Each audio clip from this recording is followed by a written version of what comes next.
We're going to take the North and never give it back. So that's a good pick. You get the corner. I got to go bold, right? I got to go bold for this. Yeah, she's got some nice. Welcome back to the Unbearable Sports Podcast. I'm your host, Brad Barron. Make sure to like and subscribe if you're out there on YouTube, and also rate the show 5 stars everywhere that you get your podcast. We are live right after the game. I was thinking, you know what? Let's get this out of the way, right? I know that we're all not happy. Not happy. It does not feel good. Let me know what y'all think down in the comments. Just how does this feel? Does this feel worse than Nagy? Does this feel worse than Trestman?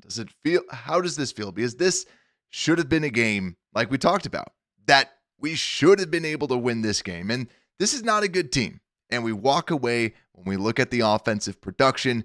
Overall, we end up allowing 184 yards, in the air and 144 on the ground. We only get a total of 69 total passing yards and 73 total rushing yards against one of the worst defenses in the league. So we can let that sit in. And also, I have a question out there for everyone on YouTube. How would you grade this game? Would you grade it an F, an uppercase F, or a lowercase F? We're not giving options today. We have this democratic. We got this as F or F.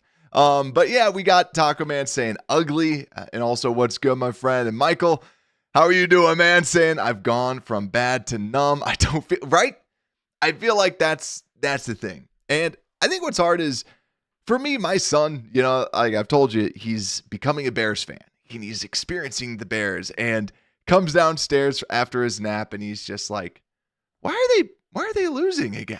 And he keeps cheering, like, come on, stop losing. And he's so optimistic for the Bears, but it's just, it was gross. It was really ugly. And tomorrow we're going to break it down. So I'll actually be going on Bearski Film, their YouTube channel, and we'll be breaking down the game tomorrow. And then right after that, we'll be breaking down the all 22. So make sure to check them out. Like I said, I think we're going live around 6:30 tomorrow on Bearski Film. I'll be a little guest over there. And then after that, 7:30, we'll be around 7:30-ish. We'll then break down the film and the game tape. But let's go through just early reactions. How do we feel? Because I think that, first off, the slow starts, that was a little frustrating. Very bad. Every time that we're talking about the early first quarter, we're not able to get anything going, anything starting. So first off, you have that bad stuff right there. But then also just we see the offensive line. We know that there's injuries. We know that people are banged up. But I also felt like we saw more of what we've consistently seen on tape, where it's just people not being in the right spots to block, and they just will overload one side and then nothing we can do. And I think that's the problem too, is it's those things, but also Caleb deserves a lot of blame as well with just inaccurate passes that we consistently see, but also just some of those slower, it's that idea of okay, sometimes just take the easy play, because that was one of the biggest downsides of him coming out. But now, because your offensive line's not doing great, now that highlights his biggest weakness even more, because now we saw this where there was a route that DJ Moore was covered going to the out, and this was in, I believe, the first quarter. But then you had DeAndre Swift open in the little flat to the left-hand side. Yet again, it's both in the same spot, so it's not like you're flipping from one to the other. You see them right there, but he's not hitting that. And I think that's where this offense is just so bad. You have bad offensive line play. You have bad backup offensive linemen that also aren't able to get in front of their blockers, because yet again, Matt Eberflus told us, on Wednesday or Tuesday, that he expected at least a tackle to play. That didn't happen. Line didn't play well. Caleb Williams didn't have a good game. And then when you look at the wide receivers, it's gross. It's really, really gross. And quite frankly, I've bunch of text chains with friends, family that were talking about this game. Quite frankly, I'm sick and tired of seeing DJ Moore just constantly with his head down. Constantly, when you talk about leadership and you talk about being a leader on the team, and just he has this feeling that it's never his fault. and it's something like that where yeah, some of those passes are bad and get you're frustrated, but moping ain't going to help it. And it's like what we covered when we went down the all 22. When he was open on a play, what happened right after that? Caleb force-fed him for 5 straight plays on the last game. Like he was consistently looking his way, and it just doesn't feel right. It feels like you're trying to just give the ball to him than anything else. And just when you add all this crap together, then you get the wonderful crap masterpiece that is the Chicago Bears offense. And I think that is why it is so bad and why everything is just looking so gross. But at least, hey, the defense is, we can't stop the run, but we're at least able to hold them somewhat. And for the amount of nonsense this offensive line did, this is something that, or this entire offense did, for the defense to only allow 19 points when they consistently had the ball. I'm not going to applaud them or anything like that, but it's just you did what you needed to do. But let's see what y'all are saying out there. Shy Drax with a big yuck. And what is good, my friend? Hope you are doing well. And yeah, it's bad. It's bad. Yeah. And yeah, Shy Drax. So for those that didn't watch the all 22, there is a ongoing joke with the chat that every time I say gross, someone's got to do a shot. Maybe one day I'll just line them up. And actually, maybe for the all 22, I might have to have little shots of beer or something, because at the end of it, I would just give up. But yeah, to find the humor in it, yeah, this entire team was just real bad today. But let's talk about some of these inactives, because I want to at least call attention to this. Because is it just me, or does it feel like our defensive ends are banged up? Like whenever I see Dominic Robinson out there, I'm like, it doesn't feel like our defensive ends are at full speed. But the only person that's not out there is Darrell Taylor. And that's what it feels weird with. Like, it's Taylor not being out there, but it felt odd with our defense. Just the defensive line was not full. Like, it felt like we weren't fully healthy, but it was really just primarily at the defensive tackle spot. Defensive ends, not so much. We just had Taylor out, which isn't that big of a deal. But overall, like I mentioned, defense played solid, right? You want to see them better, right? If I had to give out grades, I'd say like they got a C, right? Not a B where you're doing amazing or anything like that. Because yet again, this is the Patriots that we're talking about. It's like a C, but that's as high as I'm ever going to go with this defense with what exactly happened. So let's talk about this offense and break it down a little bit more. I have a couple little pieces.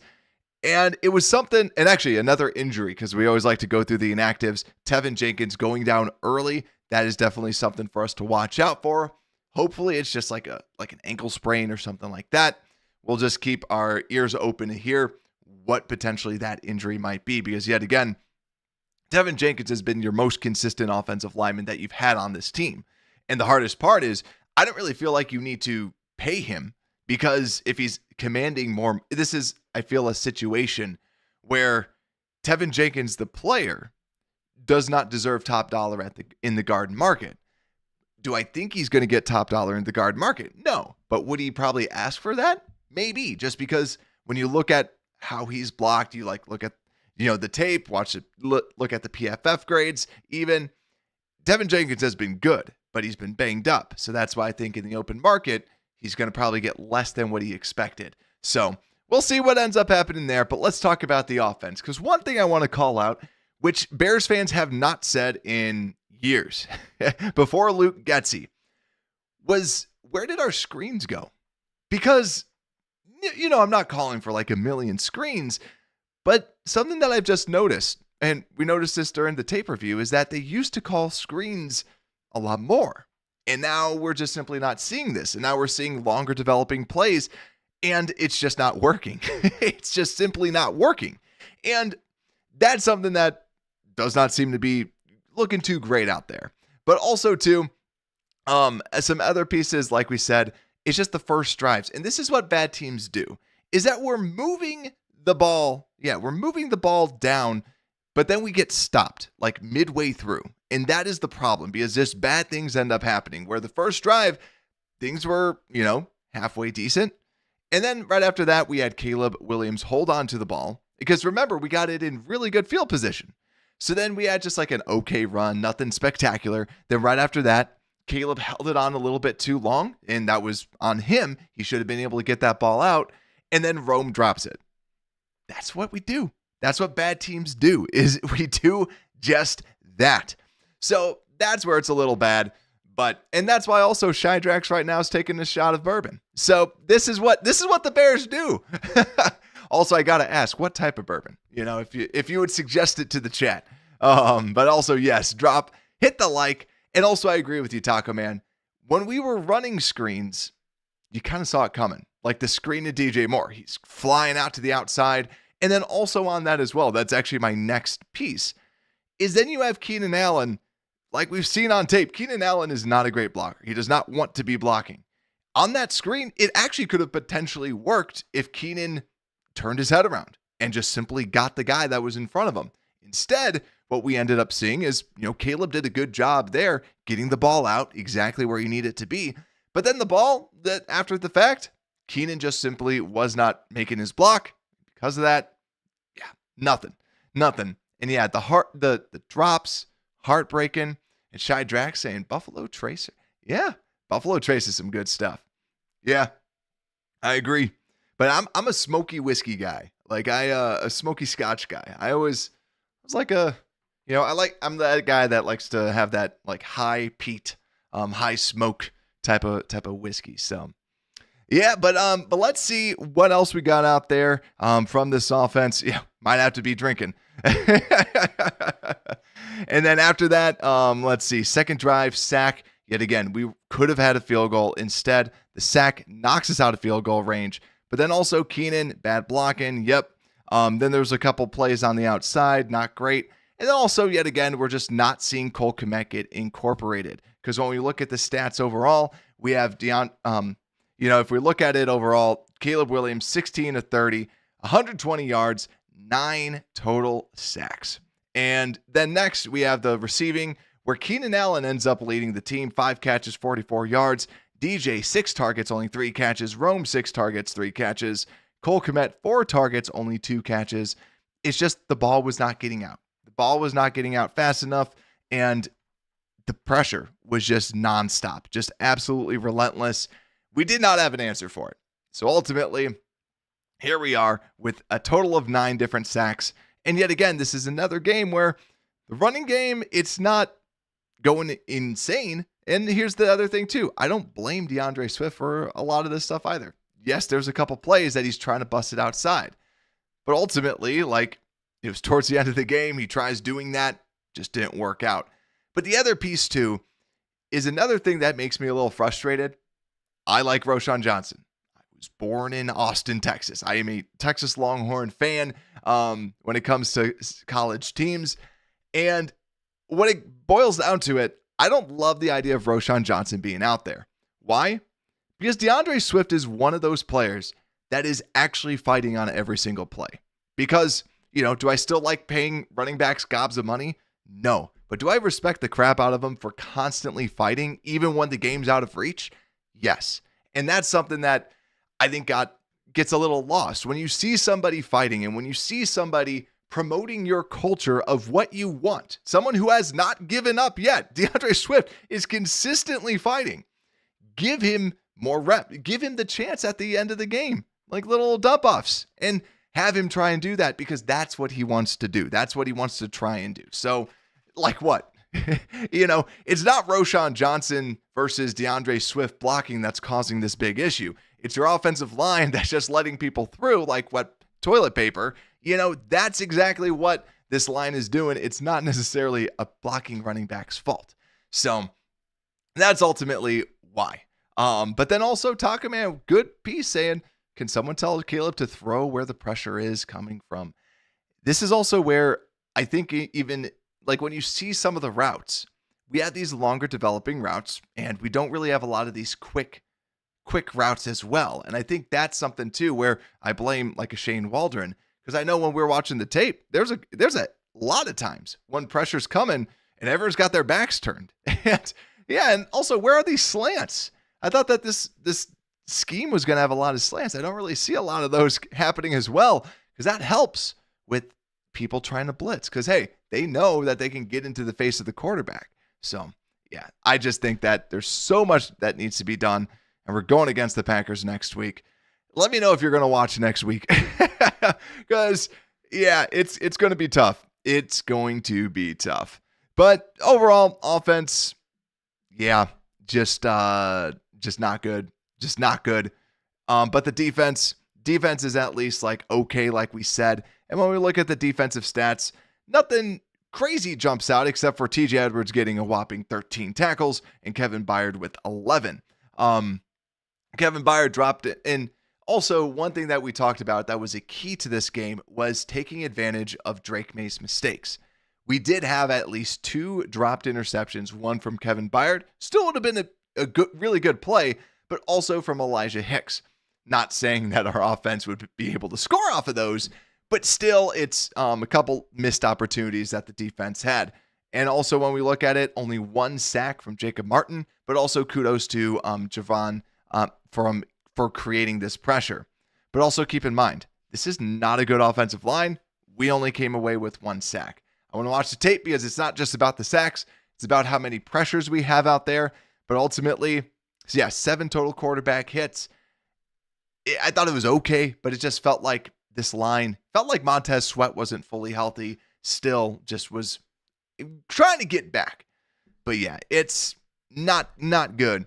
Susan out there saying Bears won't win a game the rest of the year. Susan, that might happen. Unfortunately, you might be right. I mean, yeah, here's the thing. I have looked at drafts twice all throughout the year. And this was the second time that I looked at mock drafts. So I was like, oh man, where are these tackles that we got? Where's the tackles? How high up can we go to draft some people? Because yeah, it was not pretty with this. And yeah, Michael saying he'll be burying his head in sand this week. Yeah, if you don't pop on, Michael, you will be sorely missed. And we'll see you when you emerge. Hopefully it's with the victory after the Packers. We'll see, man. But yeah, I'm right there with you. And then Shy Drax saying, poor Brad in Packerland. Yeah, what's good is I'm actually like the only person that I work with that's actually from Wisconsin. So at least with work, it's not that bad because a lot of people that I work with are actually from Chicago. So that's at least really nice. Before I used to work for companies in Wisconsin, majority of people in Wisconsin. So because of that was rough. With this, slightly easier. But still, my friends will let me hear it. So yeah. But let's see. Michael saying, who is the top left tackle? There is a debate amongst that. It's the left tackle from LSU and then the left tackle from Texas. So they're both projected to kind of go in the top 10. It's kind of just been an up and down, like who actually is the best one. So yeah, I don't think that doesn't seem like there's anyone like Joe Alt that's like, all right, he's going that blue chip talent. But like those other guys, they're still very good first round caliber players. And what's good is it seems like at least one of those would be in kind of that, if we end up being in that mid round, probably where we're probably going to end up picking mid to upper, that one of those should be at least around there for sure. But yeah, let's talk about the special teams because not even that was good, except for Cairo Santos. Cairo Santos is going to be our favorite Bears player by the end of the year, right? We're going to be like, everyone broke our heart except for Cairo, because Cairo was at least still perfect. 1 of 1. Torrey Taylor, it just keeps happening this way where Torrey, he'll have these amazing punts, but then there's these other ones that, yet again, we put him at a higher level. He is a punter that we drafted. And what we at least have out here, first off, we had a great return back. So DeAndre Carter played well. He had a 38-yard punt return. And then also on the kick return, 35 yards as well. But when we go over to the punting, what we have is the first one. And now maybe because someone was right up in his face, yet again, bad special teams play by us with the missed block. He had to hit it straight up in the air. And rather than pinning them in the 20, they end up getting the ball basically right back to where they had it originally. And then after that, we saw a touchback when it really should have been pinned inside of at least the 10 because the Bears were past midfield. Then also third just at least made it into the 20. It's just when you draft someone that high, like we've said, it should be better. And when you're averaging only 42 yards a punt today, and you only have 2 in the 20 when you punted 8, that's not great. It was a very windy day, but just not great stuff all across the board from the Bears. So let's finish this off. Right? Let's finish this off, and yeah, maybe after the Packers, like if the Packers get whooped, I could start out like a little draft coverage or something. Be like, you know what? Hey, we're 4-5, but still, it stings. It stings. The most valuable Bear. Who's the most valuable Bear, ladies and gentlemen? Because it ain't Caleb. It ain't anybody on the offensive line. One could say Swift, but he only averaged 3.7 yards a carry on a team that, yet again, our running game does not do well. Keenan, you weren't blocking, so you're not going to get it either. And I don't even know why I looked at the offense like as if someone would jump out for me. I think I know who it actually is. Technically Santos. Yeah. MVP Braxton. Braxton and Darnell Wright are our most valuable Bears. Also, too, like Nate Davis being out because of a back injury after like not really practicing when it's like he could have had an opportunity to come in. Yeah, all bad stuff. Let's go into this. Carter with the returns. I'm ultimately going to go with TJ Edwards. 13 tackles, 7 solo, an interception, pass defensed. I'm going to go with him just because I thought that he played a good game. Otherwise, like Kevin Byard, he broke up that pass deep. Besides that, there's really nobody else that you can really look at and be like, yeah, that guy for sure. So, unfortunately, this is another loss for the Chicago Bears. But don't worry, we'll break it down even more. But we'll mainly just trying to find the why. Like Matt Nagy always would say, why were we so bad today? Again, and just kind of break that down. But ladies and gentlemen, thank you so much for continuously listening, even though that our dearly beloved Chicago Bears are frustrating us this much. Please drop a like. It helps spread the word. So like, subscribe if you're out there, and rate 5 stars if this helps get you through all the crazy Bears times. And with that, have a great week. And Unbearable Sports Podcast, we are out.